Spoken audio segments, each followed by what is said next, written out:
If you've tried everything to get back into the games you play and you still can't play, this might be why.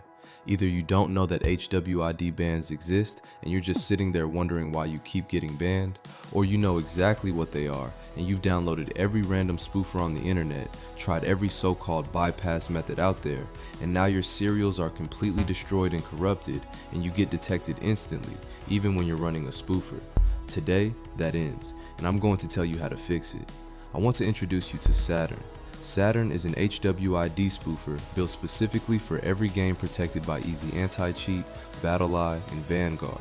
And before you compare it to your typical spoofer, the one that costs $20 a month because the developer copy-pasted every public repository on GitHub and asked ChatGPT to stitch it together, let me stop you right there. Did you know that? Because it's true. 90% of spoofers out there are the exact same tool, just rebranded.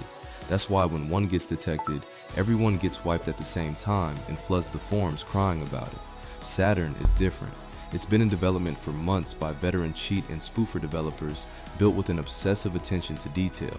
Completely private code, completely private methods. From every single identifier it changes on your machine to the techniques used to do it.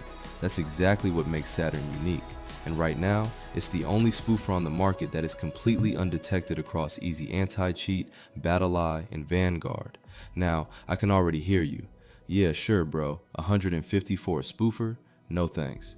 Here's the thing, it's free for 24 hours. Test it yourself. See why it's priced the way it is.